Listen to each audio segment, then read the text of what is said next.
پچھلے دنوں ایک بیان چل رہا تھا اور آپ نے کہیں بات بھی کی تھی کہ جب عمران خان کو نے کوشش کی، اسے پتہ چلا کہ عدم اعتماد ہو رہی ہے تو انہوں نے رابطہ کیا جہانگیر خان ترین سے، اور جہانگیر ترین نے جواب نہیں دیا. نہیں، جواب مجھے دیا تھا.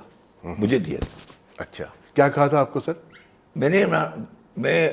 میں یہ سمجھتا ہوں کہ جہانگیر ترین عمران خان کی سب سے بڑی سپورٹ تھا، اور میں یہ سمجھتا ہوں شاید وہ آج بھی ہے. اپنے دل سے وہ سمجھتا ہے کہ یہ سسٹم دوسرا والا نہیں چلے گا. مگر اس نے مجھے کہا کہ شبر لڑائی جو ہوتی ہے وہ مردوں میں ہوتی ہے. اس کیس میں FIR میری بیٹیوں کے خلاف ہوئی تھی. علیم خان بھی تو علیم خان کے خلاف کوئی FIR نہیں تھی، لیکن نیب نے علیم خان کو گرفتار کیا تھا. وہ تو یار نیب کی گرفتاری الگ ہوتی ہے یار، وہ تو سیٹل ہو جاتی ہے چیزیں. مگر کسی کی بچیوں کے خلاف FIR کر دینا، جبکہ آپ کی ساری زندگی اس نے زندگی میں سپورٹ کی ہو. میں آپ کو ایک اور بات آج بتا دوں. جب عمران خان کی اور جہانگیر ترین کی لڑائی ہوئی، لڑائی ہونے کے بعد یہ لڑائی ریکنسائل ہوئی. اچھا. ہاں، اور عمران خان نے مجھے کہا کہ تم یہ چیک کرو کہ کیا چینی کا کوئی معاملہ تھا. تو میں نے کہا بالکل.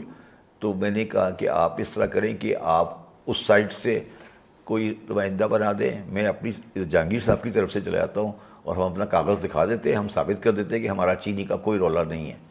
تو انہوں نے اپنی طرف سے علی ظفر کو اپوائنٹ کیا. اچھا. اور میں ادھر سے گیا، ہم نے علی ظفر کے ساتھ میٹنگ کی لاہور میں. اور علی ظفر کا بیان اگر آپ اس ٹائم کا دیکھیں، علی ظفر نے کہا کہ میں چینی کے معاملے پہ بڑا کلیئر ہوں، اس میں کوئی ایشو نہیں ہے. کوئی ایشو نہیں تھا. یہ آپ دیکھ لیجئے گا، یہ آپ کو ملے گا 2000 میرے آنے کے بعد کی بات ہے، جب میں چھوڑ کے آ گیا اس کے بعد کی بات ہے.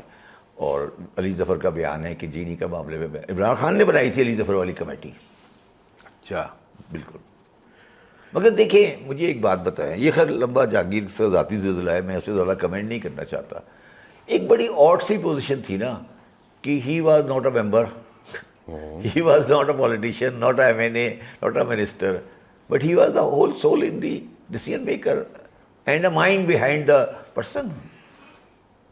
میں سب سے زیادہ ریسپیکٹ کرتا ہوں ان کی ابھی بھی. He was very talented man, he is a very talented man. اکثر اوقات ان کے بارے میں کہہ دیا جاتا ہے کہ وہ مینج کرتے ہیں اپنے ٹیکس کے معاملات کو، جتنا وہ اعلان کرتے ہیں اتنا ٹیکس دیتے نہیں ہیں. اس میں کیا کوئی صداقت ہے؟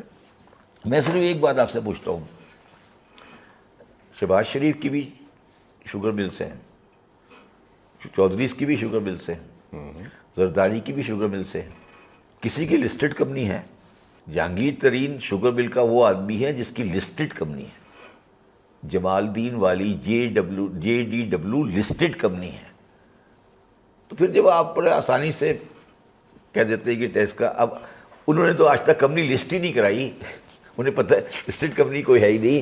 اس میں تو لسٹڈ کمپنی کے شیئر ہولڈر ہیں، اسٹاک ایکسچینج میں کمپنی کوٹ ہوتی ہے، SECP کی اسکروٹنی چل رہی ہوتی ہے. تو میں نہیں کہتا کہ کوئی آدمی فرشتہ ہے، but what I am seeing فرق تو دیکھیں نا آپ. جہانگیر ترین کی شوگر مل کے علاوہ کتنی لسٹڈ کمپنیاں ہیں شوگر میں؟ مجھے بتائیے کتنی ہیں؟ 4-5 ہی ہوگی نا کوئی پرانی. کوئی ہے پنجاب میں کتنی لسٹڈ کمپنیاں ہیں شوگر کی؟ کوئی نہیں ہے نا. کیوں نہیں ہے؟ اگر شہباز شریف والے اتنے کتابوں صحیح رکھنے والے ہیں، ہارون اختر صاحب کی شوگر ملیں ہیں، کیوں نہیں لسٹڈ کراتے؟ کرائے نا لسٹ. ایک جگہ پر آپ بات کر رہے تھے، آپ نے کہا کہ کبھی کسی نے اس ملک کے مولویوں سے اور مذہبی جو سربراہان ہیں ان سے پوچھا ہے کہ اتنی قیمتی گاڑیاں کہاں سے آتی ہیں؟ یس. کیوں نہیں پوچھتے؟ آپ بتائیں. کیا میں آپ سے پوچھتا ہوں، کون دیتا ہے ان کو؟ مجھے نہیں پتا، آپ بتائیں. دکاندار دیتا ہے. وائی؟ وہ دکانداروں کا پروٹیکشن ہے، آپس میں یہ جوائنٹ وینچر ہے. اچھا. وہ دکاندار کو ٹیکس چوری، جعلی دوائیں، جعلی چیزیں بیچنے کی کو تجارت بنا کے اللہ تعالیٰ کے سامنے بیچتا ہے. مولوی اس کے بدلے میں جنت بیچتا ہے. یہ کھیل چل رہا ہے، یہ کھیل ہے. مولوی جنت بیچ رہا ہے. یار دیکھو میری بات سنو، تم نے اگر 5-6-10 کروڑ حرام کے بنا لیے، ٹیکس نہیں دیا، چوری نہیں کی، تو ضمیر تو اندر سے پریشان ہوتا ہے نا. تو تم جاتے ہو جمعے کی نماز میں، وہ کہتے ہیں یہ سارا سسٹم بکواس ہے، یہ گورے کا نظام ہے ٹیکس کا، اللہ تعالیٰ کے نظام میں زکوٰۃ دے رہی ہیں وہ، اور آپ زکوٰۃ یہ مسجد کا ڈبہ رکھا ہے اس میں دے دیجیے گا شام کو. وہ ڈبے میں لگا چلی جاتی ہے، اس ڈبے سے فجیرو بھی آ جاتی ہے، اس ڈبے سے گھر بھی بن جاتے ہیں. یہ دکانداری چل رہی ہے نہیں چل رہی؟ بتا دیں مجھے، یہ چل رہی ہے نہیں چل رہی؟ اچھا یہ بات اسلام میں نہیں ہے، یہ بات دنیا کے ہر مذہب میں ہوتی ہے. دین آتا ہے غریب آدمیوں کے حقوق کی حفاظت کے لیے. میرے آقا نامدار کا نظام ناکام نہیں تھا، سوسائٹی میں چلانا ہی نہیں تھا. انسانوں کے اندر سسٹم کو بنانے کی صلاحیت دینی تھی. جنہوں نے وہ صلاحیت اپنا لی انہوں نے اچھے معاشرے بنا لیے، چاہے وہ چائنا میں ہو، چاہے وہ امریکہ میں ہو، چاہے کہیں اور ہو. میں نے کل کسی ایک اور پروگرام میں کہا تھا کہ اگر آج مجھے آپ چائنا کے پریزیڈنٹ شی جی مین کے پاس تبلیغی جماعت والوں کو بھیجیں اور اسے کہ شی جی مین کو تبلیغی جماعت والے کہیں کہ تم مسلمان ہو جاؤ، تو شی جی مین پوچھے کہ بھئی کیوں ہو جاؤں، تو تبلیغی والوں کا کیا جواب ہے؟ کیا جواب دیں گے تبلیغی جنت میں والے؟ جاؤ گے؟ ہیں؟ جنت میں جاؤ گے؟ نہیں، جنت تو سامنے نہیں ہے نا، جنت تو بات کی بات ہے نا. شی جی مین کو کیا جواب دیں گے؟ کیا جواب دو گے شی جی مین کو کہ یا ٹرمپ کو کیا جواب دو گے کہ بھائی تمہارے یہاں چوری ہو رہی ہے، ڈاکہ ہو رہا ہے، ریپ ہو رہا ہے، انصاف نہیں مل رہا، تم کہہ رہے ہو جنت میں چلے جاؤ گے؟ تو جنت کی دکان بیچ رہے ہو نا تم اس چیز کی دکان بیچ رہے ہو جو اس کا تمہیں یقین نہیں ہے. اگر یقین بھی ہے تو صرف ایمان کی حد تک ہے، اس کا کوئی پروف نہیں ہے. تو یہ دکان کیسے بکے گی جدہ؟ اس کو یہ نہیں چل سکتی دکان، یہ دکان نہیں بک رہی نا، یہ دکان نہیں چل رہی. جب نہیں چل رہی اسی لیے دین ختم ہو رہا ہے، نہیں چل رہی نا دکان. تو آپ بالکل ایک اس طرح کی باتیں کرتے ہیں سوسائٹی میں، ایک بہت اہم آدمی ہیں، دھمکیاں ومکیاں نہیں ملتی؟ یار کس کی دھمکی؟ دیکھو میری بات سنو، اللہ تعالیٰ دیکھیے نا، بات یہ کہ سب سے زیادہ ڈرپوک وہ ہوتا ہے جس کا اللہ پہ ایمان کا میرا جو اللہ پہ ایمان ہے وہ یہ ہے کہ وہ موت اور زندگی اللہ کے ہاتھ میں. دھمکی دینے والا تو دھمکی دے دے گا، مگر موت تو اللہ دے گا نا. تو جب چاہے گا وہ دے دے گا، جب وہ چاہے گا تو دے دے گا. تو اس لیے دھمکی سے کیا فرق پڑتا ہے؟ مگر یہ میں کھل کے بات اس لیے کرتا ہوں کہ میں یہ بچیاں بیٹھی ہیں، بچے بیٹھے ہیں، میں ان کو یہ بتانا چاہتا ہوں کہ یہ اس دھوکے میں نہیں رہیں، ان دھوکوں میں نہیں آئیں، یہ کہانیوں میں نہیں جائیں، اصلی دین کی طرف جائیں. دین کا مطلب یہ ہے کہ اس دنیا میں وہ معاشرہ قائم کریں جس میں انصاف ہو، انصاف ہو، عدل ہو. سمپل بات ہے، کوئی اور چیز نہیں چاہیے. آپ کو کچھ نہیں چاہیے، آپ کو کچھ نہیں چاہیے، صرف عدل چاہیے. عدل چاہیے کہ اللہ تعالیٰ کا عدل ہو جائے. آپ کو نماز روزہ حج زکوٰۃ نہیں چاہیے، آپ کو عدل چاہیے معاشرے میں. اگر میں کیٹیگرائز کروں تو آپ کا واسطہ پڑا تاجروں کے ساتھ، وہ ہم آپ سے سن چکے ہیں، بیوروکریسی کے ساتھ، سیاستدانوں کے ساتھ. اگر ان کو ریٹ کریں ہم کہ ان میں سے کون سا ایسا شعبہ ہے جس کی طرف تھوڑا، جس میں کچھ اتنی لچک ہے کہ وہ شاید ایک بہتر رول ادا کر سکتا ہے پاکستان کی اکانومی میں، معاشرے میں، یا پاکستان کے جو حالات معاشی طور پر کمزور ہو رہے ہیں ان کے لیے کچھ بہتر رول ادا کر سکتا ہے؟ اگر یہ 3 فیکٹر آپ کے سامنے رکھوں تو. ضیاء الحق تھا نا، وہ ایک انٹیلیجنٹ آدمی تھا، یا انٹیلیجنٹ اس کو کسی نے ایڈوائز دی تھی. اس نے کہا کہ اب تم جو لیڈر بناؤ نا پنجاب کا، اس میں 2 چیزوں کو مکس کر دینا. اچھا. دکاندار اور سیاستدان ایک ہی ہو. اچھا. آپ اس 77 کے بعد کا پنجاب دیکھ لیں، دکاندار اور سیاستدان ایک ہی ہے، اور وہ سارے دکاندار چائنا سے انڈر انوائس چیزیں امپورٹ کر رہے ہیں اور یہاں بیچے جا رہے ہیں، اور انڈسٹری کی ایسی کی تیسی ہو گئی ہے، ان امپلائمنٹ کی ایسی کی تیسی ہو گئی ہے، گورنمنٹ کلیپس کر گئی ہے، ان کے بڑے بڑے گھر بن گئے ہیں. میں لاہور کا رہنے والا ہوں. میں ایک دن لاہور یونیورسٹی میں گیا، یونیورسٹی آف پتہ نہیں کیا نام ہے اس کا، بڑی اچھی یونیورسٹی ہے. تو میں لاہور کی ڈیفینس کو میں سے گزر رہا تھا. کوئی بھی گھر ایسا نہیں ہے جو کھلونے کی طرح نہیں ہے. میں لاہور کا رہنے والا ہوں. 1988 میں نے لاہور چھوڑا تھا. یہ جگہ جنگل تھی. یہ پیسے کہاں سے آ گئے؟ کس کے پیسے ہیں یہ؟ ان میں سے آدھے تو غلط کہہ رہا ہوں، 75% مکان کسی ریکارڈ پر ہی نہیں ہوں گے. دیکھے ہوں گے آپ نے جا کے، دیکھے ہوں گے نا. جی میں لاہور کا رہنے پھر والا آپ مجھے بتائیے کہ یہ کس کا کام تھا؟ دیکھیں یہ بڑی پلاننگ سے کام ہوا ہے. یہ پلاننگ سے کام ہوا ہے کہ آپ ویلتھ کو کنسنٹریٹ کریں سینٹرل پنجاب میں. اچھا سینٹرل پنجاب میں ویلتھ کو کنسنٹریٹ کریں اور ٹریڈنگ اکنامی چلائیں. ٹریڈنگ اکنامی انہوں نے سیکھی تھی جب یہ سعودی عرب میں تھے عربوں کے ساتھ. ٹھیک ہے، مگر اللہ کبھی تو انسان کچھ کرتا ہے، مگر اللہ جو ہے وہ بھی تو بیٹھا ہے نا، وہ کبھی کچھ اور کر دیتا ہے. یہ جو ایران عراق وار ہوئی ہے نا 26 فروری کو، اب دنیا کبھی ایسی نہیں ہوگی جیسے پہلے تھی. یہ دبئی شبئی قطر ایمریٹ سے ختم ہو گئے. پھر کہانی مک گئی. اب باری ہماری آ گئی ہے. Karachi will be the centre hub of the economics, maritime and the geographical importance of that area in another 5 years. آپ جس طرح مرضی گھما لیں، پہیا کراچی میں جا کے رکے گا. ٹھیک ہے. اب جو لوگ، اچھا دوسری بات، پاکستان ایز اے کنٹری کسی خطرے میں نہیں ہے. یہ لوگوں کی غلط فہمی ہے. یہ لوگ لوگوں کو بیوقوف بنانے کے لیے اٹھاتے ہیں یہ ایشو کہ پاکستان ڈیوائیڈ ہو جائے گا اور یہ ہو جائے گا اور ٹکڑے ہو جائے گا اور بالکنائزیشن ہو جائے گی. پاکستان کا سب سے بڑا پروٹیکٹر جو ہے وہ انڈیا ہے. اچھا، ایک بیلکنائز پاکستان خدا نہ خواستہ is a trouble for India rather than stable Pakistan. دیکھیں اسٹیبل پاکستان ہے نا تو آپ کسی بندے سے بات تو کر سکتے ہیں نا. اگر یہ بیلکنائز ہو گیا سندھو دیش بلوچستان یہ ادھر، تو یہ تو عذاب بن جائے گا. یہ طالبان جو کابل سے اٹھے یہ سیدھے دہلی پہنچیں گے. آپ کس دنیا میں بیٹھے ہیں؟ تو پاکستان کی جغرافی کو کوئی خطرہ نہیں ہے. اللہ کرے ایسے میں تو یہ خواہش کرتا ہوں کہ کچھ ایریا افغانستان کا آکوپائی کر کے کابل تک اس کو بھی ہمارے اندر شامل کر لیا جائے. میں بڑی عجیب بات کر رہا ہوں آپ سے، یہ کوئی نہیں کہے گا. وہ ہمارا علاقہ ہے. پختونستان کو ادھر لے لیں، ان کو فارغ کریں. ایک کنٹری جس کو ڈیوائیڈ کر دیں وہ افغانستان ہے. اس کنٹری نے سب سے زیادہ نقصان پہنچایا پاکستان کو وہ افغانستان ہے.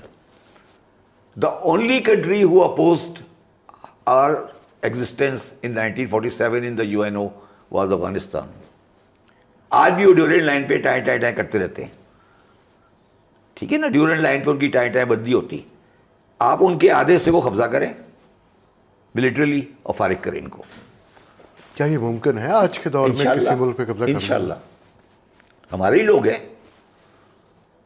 ہیں نا. نہیں، ہم نے تو 78 سے افغان باقی، کوثار باقی اور بہت کچھ ایسا کیا ہے. ہمارے ہی لوگ ہیں نا. طالبان کس کے غیر تھوڑی ہے، ہمارے ہی لوگ ہیں نا. سارے طالبان جو لیڈر ہے جنہوں نے طالبان امریکہ کے کندھے پہ گئے تھے وہ سارے اسلام آباد میں رہتے ہیں نا آج بھی. یہ سراج الدین حقانی کہاں رہتا تھا؟ یہ جو آپ کا دوسرا جو ہے کیا نام ہے حکمت یار کہاں رہتا تھا؟ یار ہمارے بچے بگڑ گئے، ہم ان کو سنبھال لیں گے. بچے ہمارے ہی ہیں نا، یہ سارے ہم نے نہیں پالے. لیکن یہ تو ہمیں بڑا زخم دے رہے ہیں. یار بچہ بگڑ نہیں جاتا بعض دفعہ. اچھا، بچہ آوارہ بھی ہو جاتا ہے، گڈا بھی ہوتا ہے، بدماش بھی ہو جاتا ہے، بعض دفعہ بچے کو مارنا بھی پڑتا ہے.